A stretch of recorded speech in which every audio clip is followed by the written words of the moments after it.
Next up, we've got to talk about all the sensible topics. We've been talking about all the innovation. We've been talking about the people. Now we need to talk planet and purpose.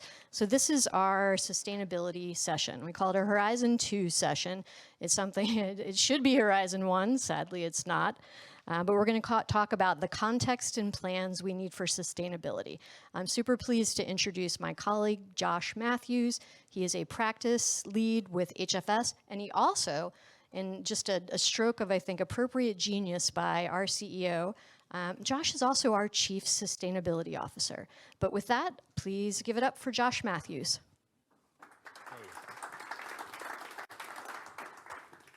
Hey, thanks, Elena. I know it feels weird to have a Chief Sustainability Officer at a, what we know, 40, 45, 50 people research company without an enormous internal sustainability footprint like you might associate with, I don't know, an ExxonMobil or BP or Shell. I don't think any of those are in the room, so I can pick on them. But I think we'll touch on it, because I know there are a lot of services firms of all kinds today, so I think we'll talk about like how to contextualize sustainability, both your internal footprint, but also looking kind of beyond at your work, your customers, and your bigger systems changing impact.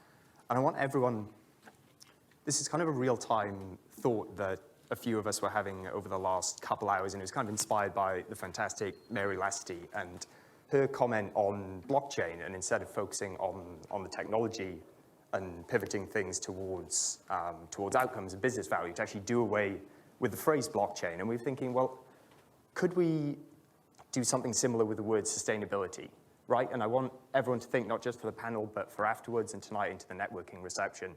Can we do away with sustainability? Do we need to actually recontextualize everything? And we'll see later on, we'll kind of break the whole thing across the global context. Do we need to completely redefine at least how we have the conversation, because we might be just too far down the rabbit hole, if I'm being honest, on the connotations and what people immediately think when they hear the term. I'm going to get everyone to introduce themselves quickly in a second, and it's good that we've got quite a big panel, because honestly, it's getting quite hard to know what to say when it comes to sustainability. If I'm being honest, it's I know we're under a lot of pressure sometimes to not go too much down the depressive route and actually focus on what's practical, what's achievable. But I'm thinking more and more that it starts to feel like cheating. Really, it starts to feel sometimes like the easy way out in trying to focus on kind of what's realistic, what's achievable, what we can do now. And yes, we of course need to do that, but almost letting ourselves off the hook and not thinking about what the enormous, rapid, systemic level of change that we need to make happen right now, as well as all the practical implementation stuff that goes forward. And it's I think everyone here can probably realize how bad it's already gotten for so many people globally. And to take a horizon viewpoint, thematic for the summit, what is on the horizon and how much worse it's going to get. But without going too much down that depressive road, would love for everyone to quickly introduce themselves, starting with Ganesh at the bottom, and then we can sort of work our way back towards me. Thanks, Josh. Ganesh Ram, I'm a partner in our technology and data analytics practice based in the UK, and I'm trying to make sure that technology and data play a pivotal role when it comes to sustainability. Yeah, thanks for having me here, Josh. My name is Manoj Matthew. I'm with Cognizant. I'm based out of The Hague. I lead our sustainability advisory and engineering business. For the past year and a half, and I sort of slid into this role.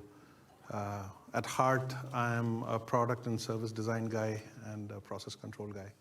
So that's usually where my head goes. Hi, I'm Lyndon from ERM, which is the world's largest global sustainability advisory firm. I'm the global head of sustainability, so my role, I guess, is to ensure that we as a company walk the talk, as well as advising others on that, and I'm based in the UK. Cool. My name is Wolfgang Steiner. I lead for Wipro, the sustainability business go-to-market in Europe to it. Combining actually what we do on sustainability from corporate level, how we apply what we can do for our clients, and also how we connect with the community. Thank you. Hi, my name is Marta. I'm a sustainability manager at Kernel. It is one of the largest agriculture companies in Ukraine, and we are the largest producer and exporter of sunflower oil in the world. I'm very much, in my job, I very much focus on the promotion and the development of the climate corporate governance and low carbon development practices within the company. Thank you for having me here. I mean, every time that I travel abroad, and especially when I participate in events like this, I think of myself as a kind of informal ambassador of Ukraine. So it's great to really spread the word and talk about this. Perfect, thanks. Robert, I'm a consultant at Carbon Limiting Technologies, CLT. CLT works with technology at the bleeding edge of innovation to tackle the clean tech transition. Since our inception in 2006, we've supported thousands of innovators to help commercialize their technologies to become business as usual. Awesome. I think what we want to, I've already touched on the slightly depressing nature of the global context, but I think what we really want to focus on today is when you talk about sustainability, there's always a big variety of levels of maturity, different industries, different people, different teams. But I think what we want to achieve, when I say context and plans, it's whether you're an individual, whether you're in charge of a team or a business department, or whether you're looking at your entire organization. Where do you fit within the global context, and where is your time and energy best spent? Where are your spheres of influence? Call it a materiality assessment or something like that. Because I think it's, Phil kind of hinted towards it a little bit earlier. I think it's been clear for some time that politics and consumer behavior aren't going to move at the speed and systems level that sustainability, and certainly if you take the entire UN Sustainable Development Goals as a starting point, that they really demand. What that does mean, and the clarity that does give on the business side, is that you will hold the last levers for the most part. And specifically, it's an effort to try and get the right people in the right organizations, in the right rooms, working together to try and both trigger that systemic change right now, but also implement all the practical stuff, the strategy, the technology, the services, the ongoing management that we'll talk about. And this is where we come on to the first question. And I think this chart has been up a few times, but I wanted to re-show it because it shows easily. You see right down at the bottom there, among many other things that have worryingly dropped to the bottom, you'll see climate change. And I know, and part of this tells me how easy it is for something like sustainability, certainly on the environmental side, to fall off the agenda when there are multiple other pressures within the global context competing for themselves. And although you'll see various forms of sustainability across the entire environmental, social, and governance spectrum in a lot of these other points, just to show how integrated the approach to sustainability really needs to be, and how few, especially when we see something like 25 to 33% of CEOs typically seem to support sustainability in their organization. So it's no wonder that it doesn't cascade from the global context down to the organizational level and then throughout. And coming on to, I said the first question, some of you will have seen this before. This is essentially global context, taking the UN goals, breaking it down across decarbonization, ESG, geopolitics, industry, down to the organizational level, cross business functions, cross technologies. That's a bit of a mouthful, but we'll leave this up here after we kind of come on. And I'm going to turn to Marta first in her role at Kernel, because I think when we first started talking, it was a bit more about building an integrated approach to sustainability. It was a key phrase, despite the ongoing invasion and the situation that Kernel finds itself in. But actually, the more we've gone into it, and I think what you're best to cover is that it's not despite the invasion and the war. It's that it is actually better for people, for the environment, for the business, for everything. So I would love for you to start us off on how at Kernel that everything's aligned. That's exactly what you said. It's since the beginning of war, like I had a lot of people reach out to me from abroad and saying that, look, we're so impressed how well you're doing and how you're moving forward still with your sustainability pathway, and you're still doing so much on the climate change front. It's something that my focus has been. We, even going into the CDP rating and receiving a score B and making a huge progress. But it's not that not only from the perspective of the company, but also from my personal perspective, it's not that we're doing it, continue to do it in spite of the war. It's actually what adhering to the, to the principle of sustainability and really committing ourselves and investing ourselves into the separate components of the sustainability concept is what's actually helping us to, go through this and to survive, essentially, which might sound dramatic, but it's actually true. And it's very interesting because my function is currently located within the HR department, and not all of the aspects of sustainability are really located in my jurisdictions. It's very much spread across different segments and different functions. And it's interesting when you speak to, some of the separate people on the operational level, they might not even know that what they're doing or what the company is doing is actually being sustainable, which very much speaks to the point that you said. It doesn't matter what we call it. It's, it's integrated into the corporate culture and values of the company. And I mean, this is what the very important thing, because what gives us, being sustainable, what gives us additional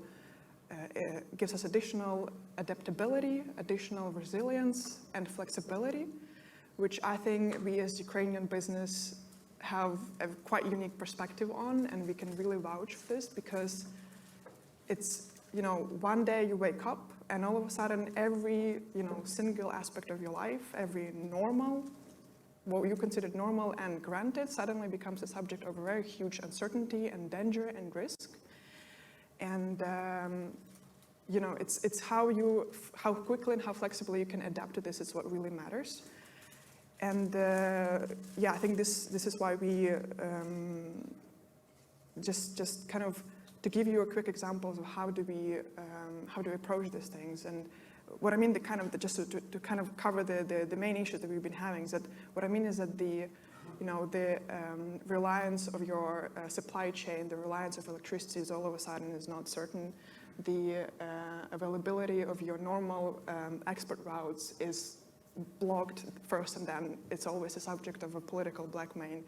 The health of your employees is always under threat. You have to deal with this, and you have to help them and really make them safe and well. And it's all of these kind of problems that all of a sudden, they really challenge you, and they're really, kind of a huge test, which I think we've been passing quite successfully. And just to give you several short examples of how do we deal with this, just kind of like concrete steps. So for example, it's first kind of how do we connect with society and this respect to the local communities and to the people around, because it's the greatest value, and the context of the company is very much connected to the national security, international context. So Kernel has become the second largest company in Ukraine in terms of materially contributing and supporting the army, supporting the people with humanitarian help, and so on and so forth. A second specific example would be, for example, the approach that we have to our employees in the training and the education. So one of the concrete steps that we've taken, the company's taken, is that we kind of really adapted the way that we teach people and train them. So we created the possibility for people on the operational level to learn additional skills and get additional skill set, so that in case some of the people are getting drafted to the army, somebody else can fill their position in very quickly, and so the plant and the production does not stop, and it's still fluent and still going on. So just a side note here is that Kernel, around 500 employees of Kernel actually in the army and the front lines, and it's something that we have to deal with all the time. Once again, a very close context between us and linked to the actual context within the country. And the third one, the quick, and I'm wrapping up here, is that again, another side component of sustainability, for example, it's the respect to the environment, to the resources that we have. We understood that this, you're not taking it for granted. We felt it. We experienced it with our own, in our own life, is that you have to be very wise, and you have to be very, thoughtful about how do you deal with the resources that you have in a long-term perspective. So this is like a very kind of clear point that I would like to make, and the message I would like to deliver is that don't do sustainability because somebody's pressuring you to do, because it's, somebody's advertising and really hyping up about this. Do it because it's what makes you resilient in the long term. And I mean, we all can agree that the world nowadays is really turbulent. I mean, since the COVID, we can't catch a break, and it's, you know, it's crazy. You got to be really, yeah, you have to be really adapted to this. And it's amazing. Not only is it a far better articulation of what I want to get across than I could possibly give, but you've managed to cover all 3 questions and probably parts of what everyone else will cover. So fantastic. And I want to kind of weave very much deserved. And I'm going to come to Ganesh next, but I'm going to leave us on to the second part. Some of you, again, will have seen this. I mentioned it, looking at different spheres of influence, looking beyond the own walls, last touch on it, to what you do with your customers and your broader systems level impact. I know we've had a lot of conversation about thinking through not just PwC's capability, but also various technology partners, and a lot of them will be in this room, linking up to that global context, but also the wider influence. So yeah, would love the PwC. Sorry, Josh, I'm going to take you back to your first slide with the graphs, because I think the point there being, no, not that one. Let's go. You know, when you look at supply chain disruption issues, climate change clearly is a factor there. If you've got a landslide in Chile or Argentina or floods in Asia, that is the cause of, you know, the root cause of that supply chain. Changing consumer expectations, we all know, has got sort of sustainability goals into it. And I think this is one of the challenges I'm finding with clients, right? Because it is seen as separate as a climate change, but what they're not realizing is a lot of this is clearly integrated, to your point, Martha. We need to redo our surveys, I think. No, but it's just to build on what she said about the integrated nature of some of this. And if you get to it, you will then get to your spheres of influence, because when we talk about business transformation, it is currently driven by some of the factors on the top, but sustainability needs to be at the heart of it, not just as a side outcome of business transformation. And technology, as we all know, in business transformation plays a key role. And it is the only option we've got, I think, to scale, because I can do something at home, and that'll be good for my family and people around me. I can then move to the community. But if I, as an organization or as a company, we're going to need technology and an ecosystem of partners who are willing to work with each other to drive that change. So it's with everybody in this room has a role to play with technology. We've seen the impact of technology in terms of climate change that you can now see in your smartphones.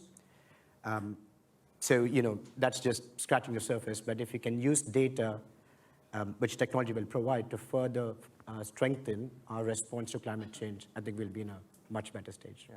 Fantastic. Yeah, the data aspect is one thing I'm going to have to weave in to get everyone across, but we'll kind of try and weave in to the discussion. I want to come to Lyndon next from ERM, because although you mentioned it, big consultancy company and beyond consulting as well, having been around for about 50 odd years, very much exists at the center of pretty much every global system and anything hinting at sustainability. So would love the ERM perspective. Yeah, I mean, I think I'm going to take on board completely what you've said. And I mean, we started back at the start of the 70s, the first Earth Day, the first Stockholm Environment Conference. Rachel Carlson talking about the Silent Spring, where really the focus became on business and business roles' impact on the world. And I think we've got to keep thinking about that.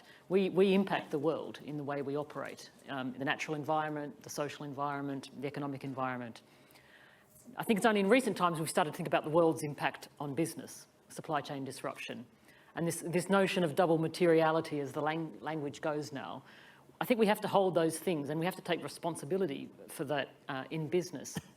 And I think that's kind of where if we're looking for different words to sustainability, absolutely resilience, absolutely adaptation, and absolutely integration. And the drivers, I think, for those earliest days started to be compliance. We saw the first environmental legislation come in, the Superfund Act in the US, etc. We helped write the original UK environmental legislation, EU legislation, Hong Kong's waste legislation. So that compliance era. And then we had the activist sort of era that got this a bit more attention, and it was called CSR and all sorts of things over the years. Now we've seen the investors come in, and I think the next era that we're really focused on is this integration era, and I think that's the word for us for sustainability.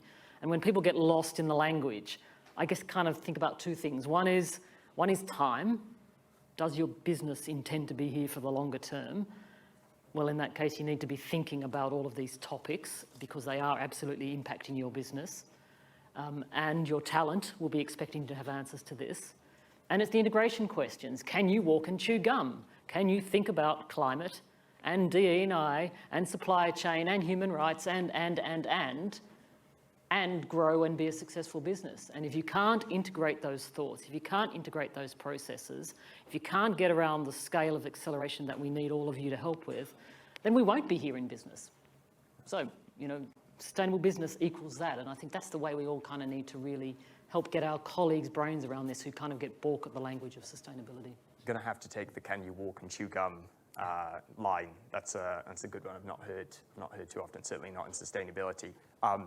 Rob, you're up next. Kind of a lot of points that Lyndon's hinted on. I often see that. Well, you'll explain it better than I will. But CLT is almost not a traditional service provider like quite a few in this room, but almost exist at the center of a system between startups, policy, business, sources of funding, and everybody else. So yeah, would love to know how you fit in. Firstly, I agree with all your points. I think sustainability is a source of competitive advantage nowadays, and everybody sees it that way. CLT, we're a small company, so we don't really have the weight to throw around to influence systems, but we try to partake in influence in different networks to move and shift the dial in the right direction. What we're really strong at is supporting innovators. We've supported thousands of innovators since 2006. Combined, I think they've raised a couple of billion and created thousands of jobs. This is really the aim of the game for us, to help these innovators to create sustainable solutions that are also the economic solution. If you have that, I think 95% of the sustainability challenges organizations face will be overcome. Really, it doesn't matter how sustainable an organization is if you don't have a good solution that you can integrate in your processes and in your systems. But that's my take on it, and that's our view. It would be great to hear yours as well if you have any comments. So Rob, purposeful profit. Yes. Is probably a good way to kind of summarize it, right? Sorry, what did you say? Purposeful profit might be a good way to kind of showcase the concept that you're trying to make. Yeah. And it's a perfect segue to bring in Manoj and Wolfgang from the technology, but consulting services, everything else angle. And I'm maybe going to pick on Wolfgang to go last because I sat next to you at dinner last night. So to come to Manoj first. And the last point of this panel, although there will be another final question I'm going to have to ask everybody, is data. So this quote came before COP26, and it was essentially a chief procurement officer lamenting the over-focus on the platform and on the technology like automation, AI, analytics that comes on top of the platform, and not on the data, finding it, preparing it, and getting the data to the platform. Might as well have an Excel spreadsheet if the data either doesn't exist or it's terrible. So tying the spheres of influence, the data aspect, technology, everything we've heard before, Manoj, and then Wolfgang would love the Cognizant and the Wipro lenses. Okay, so a couple of first principle thoughts out here. Your starting argument about we've generally given up hope on politics and consumers. Both are essentially driven by enterprise for profit, right? So if we stop being cynical about that, a consumer would have always asked for a faster horse if it was not to the ability for enterprises for profit to offer a motor car or a bicycle or an electric bicycle.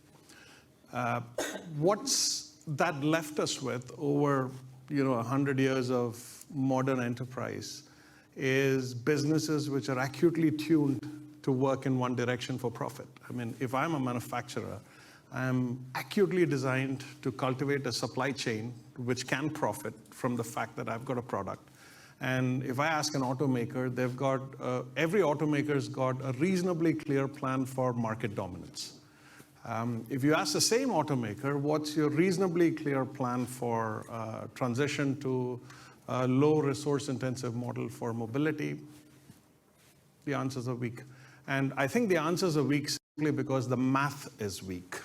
A lot of the math we have for sustainability today is usually oriented towards aggregating information and presenting it to the investor community in the hopes of attracting a better quality of investment into your company. So it's good because it is important for companies to be seen as responsible entities. Now, if you set this in line with the climate change targets, the 1.5 degree warming target is sort of like the horizon. It moves closer to you, but you could stare at it for a long time and not figure out how much distance you've covered. So if you look at the technology problem which underlies both of these, it's the ability for a company to actually do the math, or what I would call control functions around how do I infuse profit into a sustainable business model. If I have to decide to sell furniture on a completely circular basis, which means I will always pull back 80% of the furniture that I have and repurpose it, my logistics chain has to look completely different from what it does today. The second part of it is the speed at which you do things problem, right? The horizon comes gradually closer to you, and one fine morning you realize we're all up the deep end. But it's important to translate it into science-based targets which are achievable over time. Most companies can commit to seriously long-term goals of change, but if you ask somebody, how do you sort of draw the line between here and there? And it's interesting because if you would spend 6 months in terms of defining the problem, you've lost a fair amount of time to solve the problem. So I'd say these are the two challenges, and the big shift that we see here with data is that, I sort of see it as the big tip over where you're moving data from an accounting and aggregation model, even though there's a lot of drive towards that, into essentially baking it into the supply chain, into the life cycle management system. That's where we think the real hope is for transformation. Yeah. I mean, probably sum it all up in road mapping, which is distinctly lacking in most places. Yeah, I mean, if you look at that org chart which you drew, right, if you're going to get the CEO to act across those 10 departments, a mechanism doesn't exist in most companies. Yeah.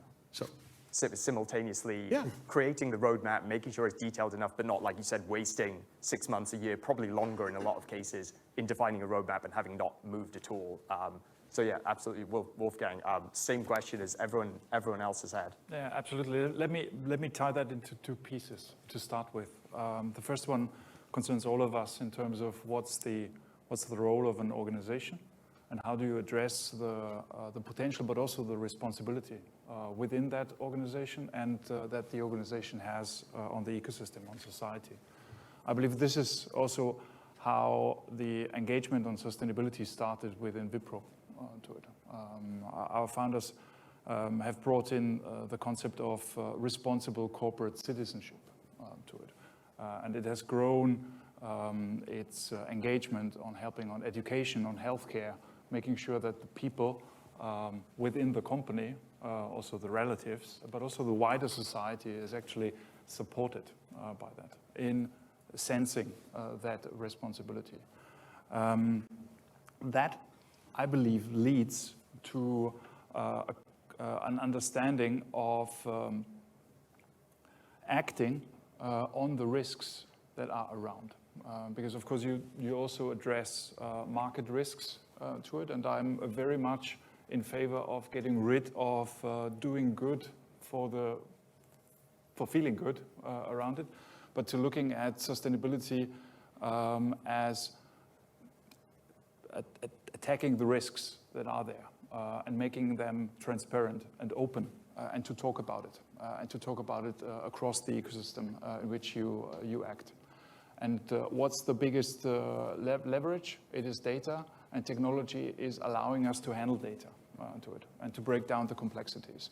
And that's actually why sustainability is such an important playing field also for us as a partner to our clients and in our environment. I can guarantee you tackling the risk will make you feel a hell of a lot better as well. So there's exactly there's a win-win there. We've got about 5 minutes left. I was thinking, I had my eye on a question here, and I thought it'd be a bit unfair to put everybody on the spot. So I will frame it in more final thoughts and just any general responses to the panel. But what's in my head, I mentioned it right at the start, the two things that need to happen, the practical, the achievable, what needs to be put into practice, but also the massive systemic change that the UN goals and the latest UN report, but I don't think any of us learned anything new. Personally, we all knew exactly what was coming and how bad it was. But that systemic change still needs to happen. So any thoughts on that? But also free reign for the next 5 minutes to discuss, and maybe like Marta to come back to you. Yeah, I was just thinking that what we would like to add to your point is that like one of the leverages to address risk, you said it's data and technology, but I think it's also the availability or the opportunities, the business opportunities that the problems essentially create for us, in a way that for example, the climate risk, where we've been focusing a lot at Cornell, is of course it's a very inherent to agriculture, and it's kind of understandable. It's very easily to communicate it to the management, to to other stakeholders, that it needs to be done and needs to be evaluated in a more rigorous way, to rely on modeling and to rely on all of these reports, and really address them in a coherent way. But it's also about the opportunities, and they're very much. How can you link them to a broader context? Because, for example, for us now, we're looking at the possibilities, for example, the bioenergy, biomethane, or any other, or biofuels. It's what you can think about it as yes, globally, it's one of the ways to tackle climate change. But if you look at for example, more local context, it's also a very concrete part to the energy security. So having an efficient climate change policy is one of the instruments to really deliver an efficient energy policy and ensure national security. So I think it's all about like you said again, finding the role of what is and it's the question that I'm asking myself every day, is what I'm also trying to deliver to the colleagues that I work with.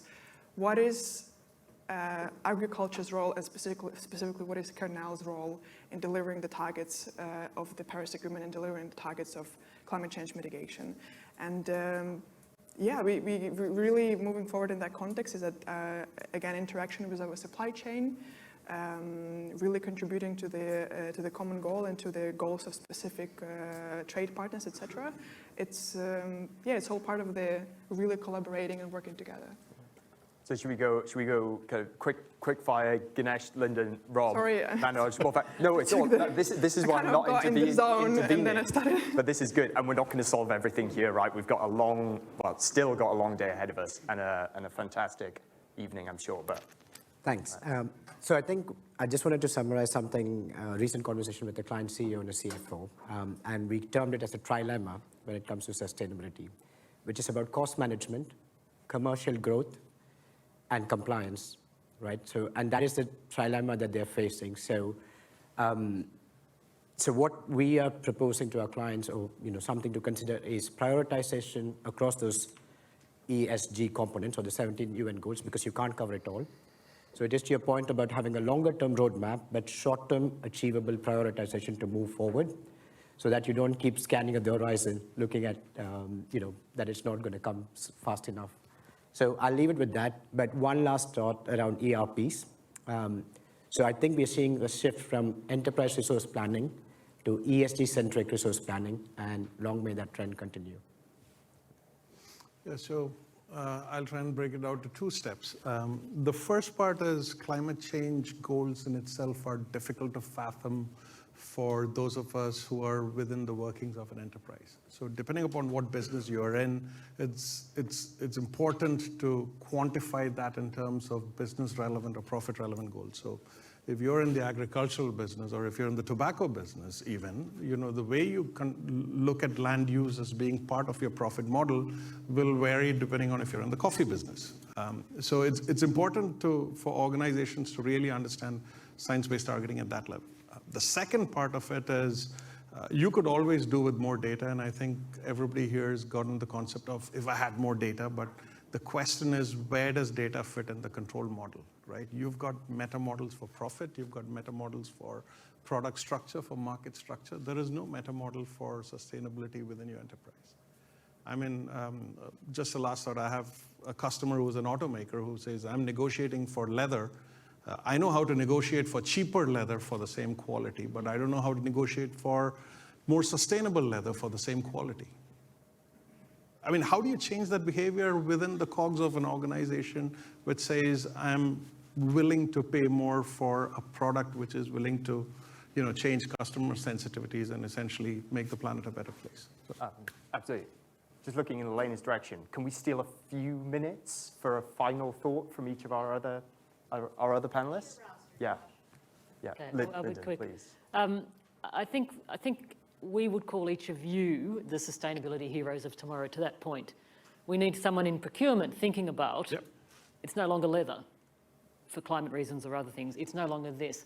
And them feeling empowered to take that on in whatever their role and function is and kind of take off. Yes, we'll be reference points, but we're not going to get it done with one or two of me in every organisation. Forget it. It's every one of you thinking within your particular sphere of influence, what is it that I can do and my teams can do, and go for it. I think time is very short in many ways.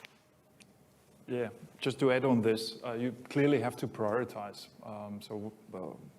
Usually you start with a materiality analysis in order to understand where you have the biggest leverage at the moment. What we see is impact accounting is changing the game. So treating sustainability-related data as a currency-level information in the economic system is going to change the game. It is also a driver to impact procurement, supply chain issues and helping that. And coming back and maybe to some of our homework issues as well, taking responsibility for sustainability within IT itself.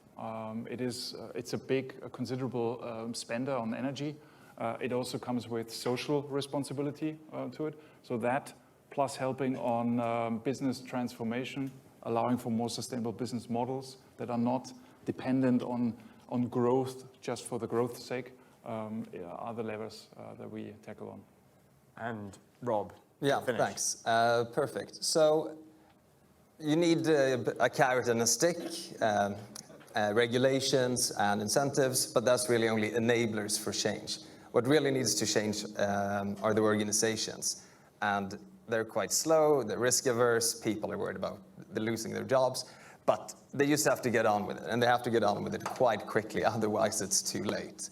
And sustainability needs to be in the core of what they do, the central. It's not about a report or an action plan, and not sometimes even about a strategy. It's just people in their organizations caring about what they're doing. And once they do that, it allows organizations to do two things. One is they can deliver the same service and the same value to the customers, but in a sustainable way with sustainable processes. But also they can expand their value proposition to say, now we're something green, we're sustainable, or we can offer, let's say, data on ESG or something like that, which is good for customers and investors. So actually this change allows for a lot of good things to happen for organizations as well. But yeah, it's systems, it's organizations, it's change, it's difficult, but it needs to happen quite quickly, actually. Awesome. So we're going to go and continue this conversation, and literally, I promise the last sentence for me is, whatever your position in your organization, in your industry, in your ecosystem, help, quite frankly. And I think that's come across ideally today or in the very, very near future. But no, thanks so much, everyone. Thank you.